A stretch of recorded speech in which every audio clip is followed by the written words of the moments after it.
Daniel 10. In the 3rd year of the reign of King Cyrus of Persia, Daniel, also known as Belteshazzar, had another vision. He understood that the vision concerned events certain to happen in the future, times of war and great hardship. When this vision came to me, I, Daniel, had been in mourning for 3 whole weeks.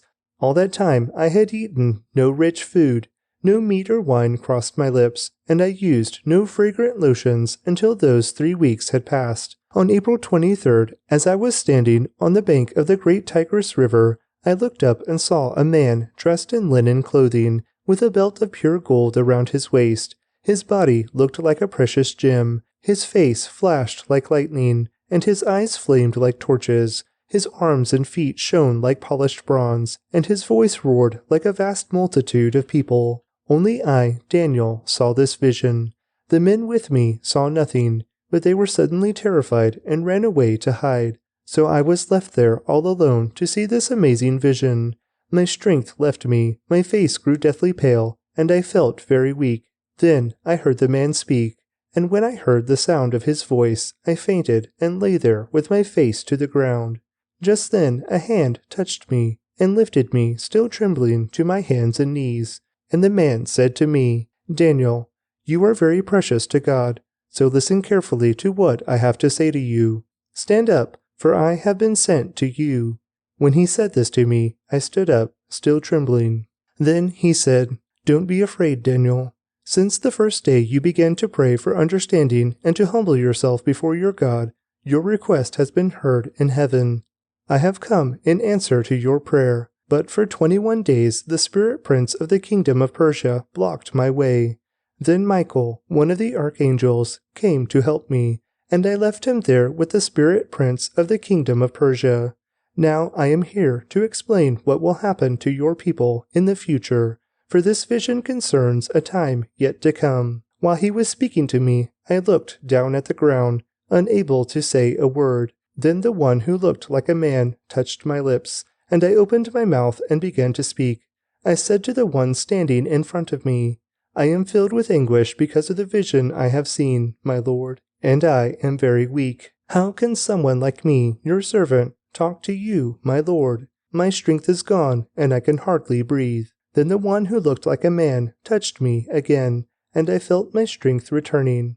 "Don't be afraid," he said, "for you are very precious to God. Peace, be encouraged, be strong." As he spoke these words to me, I suddenly felt stronger and said to him, "Please speak to me, my Lord, for you have strengthened me." He replied, "Do you know why I have come?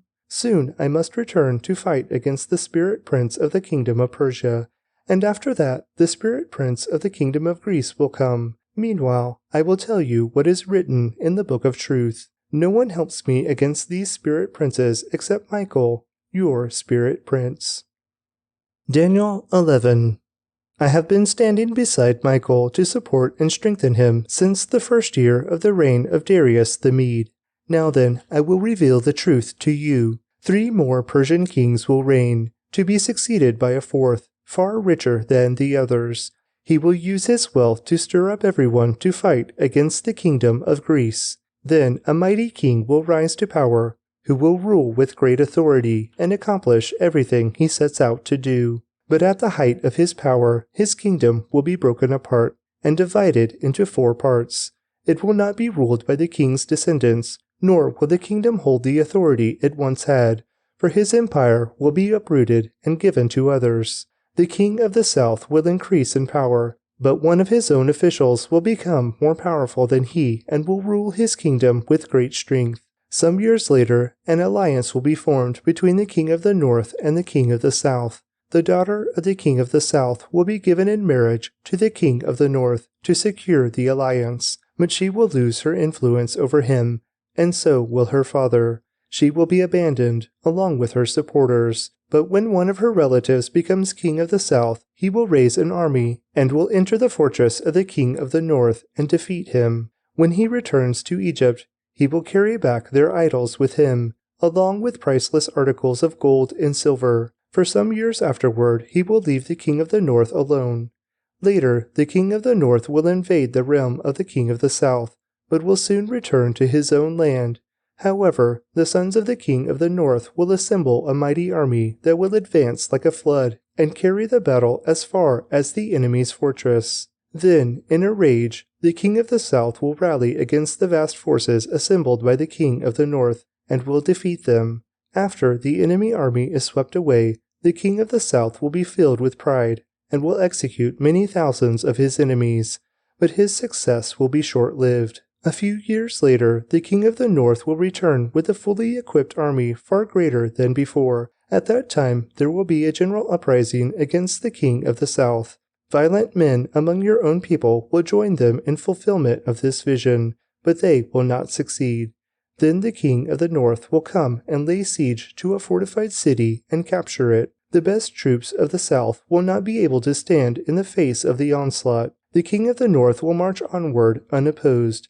None will be able to stop him. He will pause in the glorious land of Israel, intent on destroying it. He will make plans to come with the might of his entire kingdom and will form an alliance with the king of the south. He will give him a daughter in marriage in order to overthrow the kingdom from within, but his plan will fail. After this, he will turn his attention to the coastland and conquer many cities, but a commander from another land will put an end to his insolence and cause him to retreat in shame. He will take refuge in his own fortresses, but will stumble and fall and be seen no more. His successor will send out a tax collector to maintain the royal splendor, but after a very brief reign he will die, though not from anger or in battle. The next to come to power will be a despicable man who is not in line for royal succession.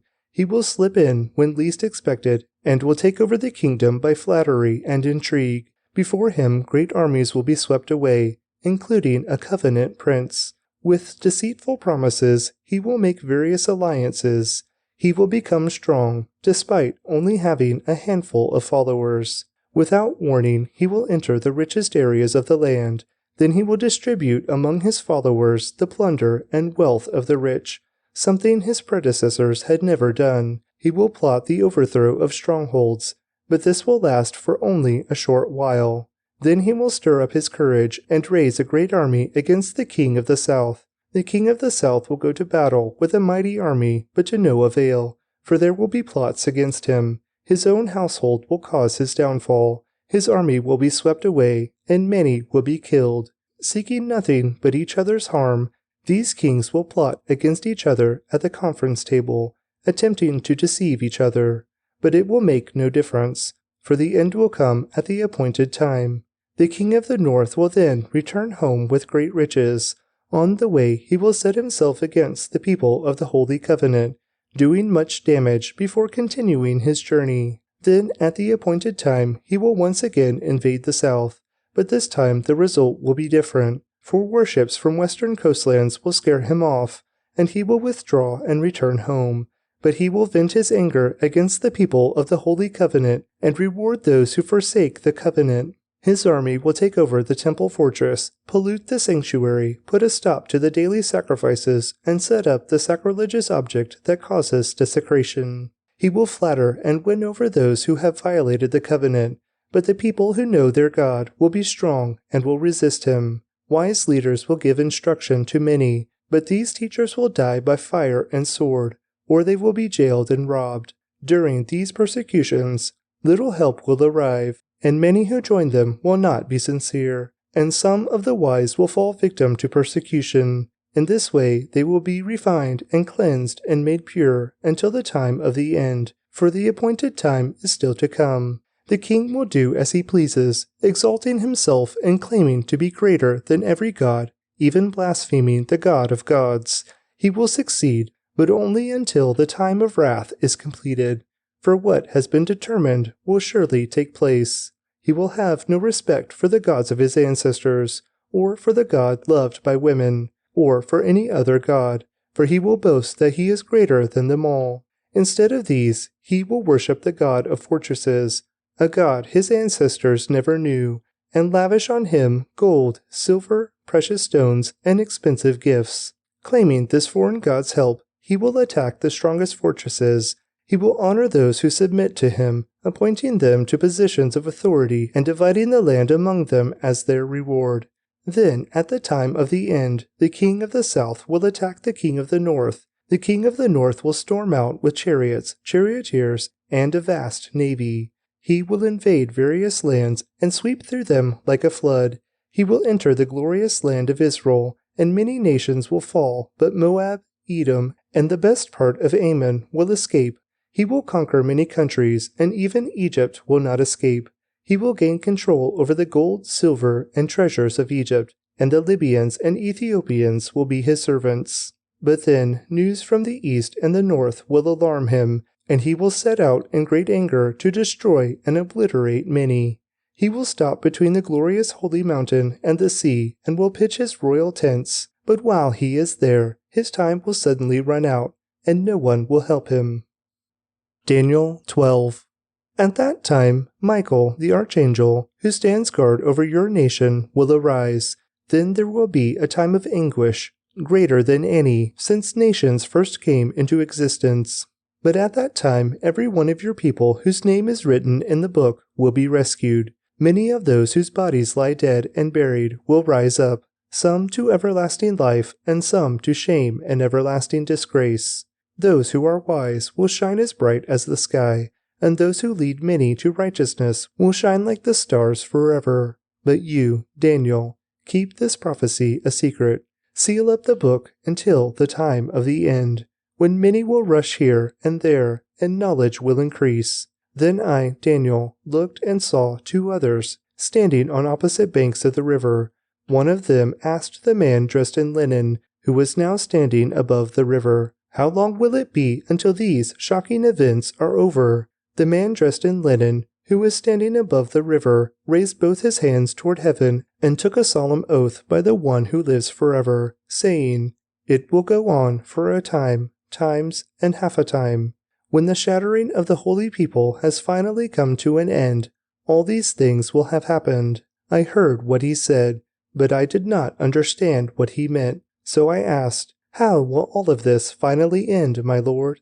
But he said, "Go now, Daniel. For what I have said is kept secret and sealed until the time of the end. Many will be purified, cleansed, and refined by these trials, but the wicked will continue in their wickedness, and none of them will understand. Only those who are wise will know what it means. From the time the daily sacrifice is stopped, and the sacrilegious object that causes desecration is set up to be worshipped, there will be 1,290 days. And blessed are those who wait and remain until the end of the 1,335 days. As for you, go your way until the end. You will rest, and then, at the end of the days, you will rise again to receive the inheritance set aside for you. 1 Peter 4. So then, since Christ suffered physical pain, you must arm yourselves with the same attitude he had, and be ready to suffer too. For if you have suffered physically for Christ, you have finished with sin. You won't spend the rest of your lives chasing your own desires, but you will be anxious to do the will of God. You have had enough in the past of the evil things that godless people enjoy, their immorality and lust, their feasting and drunkenness and wild parties, and their terrible worship of idols. Of course, your former friends are surprised when you no longer plunge into the flood of wild and destructive things they do, so they slander you. But remember that they will have to face God, who stands ready to judge everyone, both the living and the dead. That is why the good news was preached to those who are now dead. So although they were destined to die like all people, they now live forever with God in the Spirit. The end of the world is coming soon. Therefore, be earnest and disciplined in your prayers. Most important of all, continue to show deep love for each other, for love covers a multitude of sins. Cheerfully share your home with those who need a meal or a place to stay. God has given each of you a gift from His great variety of spiritual gifts. Use them well to serve one another. Do you have the gift of speaking? Then speak as though God Himself were speaking through you. Do you have the gift of helping others? Do it with all the strength and energy that God supplies. Then everything you do will bring glory to God through Jesus Christ. All glory and power to him forever and ever. Amen. Dear friends, don't be surprised at the fiery trials you are going through, as if something strange were happening to you. Instead, be very glad, for these trials make you partners with Christ in his suffering, so that you will have the wonderful joy of seeing his glory when it is revealed to all the world. If you are insulted because you bear the name of Christ, you will be blessed, for the glorious Spirit of God rests upon you. If you suffer, however, it must not be for murder, stealing, making trouble, or prying into other people's affairs. But it is no shame to suffer for being a Christian. Praise God for the privilege of being called by his name. For the time has come for judgment, and it must begin with God's household. And if judgment begins with us, what terrible fate awaits those who have never obeyed God's good news? And also, if the righteous are barely saved, what will happen to godless sinners? So if you are suffering in a manner that pleases God, keep on doing what is right, and trust your lives to the God who created you, for he will never fail you. Proverbs 9. Wisdom has built her house. She has carved its 7 columns. She has prepared a great banquet, mixed the wines, and set the table. She has sent her servants to invite everyone to come. She calls out from the heights overlooking the city. Come in with me, she urges the simple. To those who lack good judgment, she says, Come, eat my food, and drink the wine I have mixed. Leave your simple ways behind, and begin to live. Learn to use good judgment. Anyone who rebukes a mocker will get an insult in return. Anyone who corrects the wicked will get hurt. So don't bother correcting mockers. They will only hate you. But correct the wise, and they will love you. Instruct the wise, and they will be even wiser. Teach the righteous, and they will learn even more. Fear of the Lord is the foundation of wisdom. Knowledge of the Holy One results in good judgment. Wisdom will multiply your days and add years to your life. If you become wise, you will be the one to benefit. If you scorn wisdom, you will be the one to suffer. The woman named Folly is brash. She is ignorant and doesn't know it. She sits in her doorway on the heights overlooking the city. She calls out to men going by who are minding their own business. Come in with me, she urges the simple. To those who lack good judgment, she says, Stolen water is refreshing. Food eaten in secret tastes the best. But little do they know that the dead are there. Her guests are in the depths of the grave. Psalm 137. Beside the rivers of Babylon, we sat and wept, as we thought of Jerusalem. We put away our harps, hanging them on the branches of poplar trees. For our captors demanded a song from us. Our tormentors insisted on a joyful hymn. Sing us one of those songs of Jerusalem. But how can we sing the songs of the Lord while in a pagan land? If I forget you, O Jerusalem, let my right hand forget how to play the harp. May my tongue stick to the roof of my mouth if I fail to remember you, if I don't make Jerusalem my greatest joy. O Lord, remember what the Edomites did on the day the armies of Babylon captured Jerusalem. Destroy it, they yelled. Level it to the ground. O Babylon, you will be destroyed. Happy is the one who pays you back for what you have done to us. Happy is the one who takes your babies and smashes them against the rocks.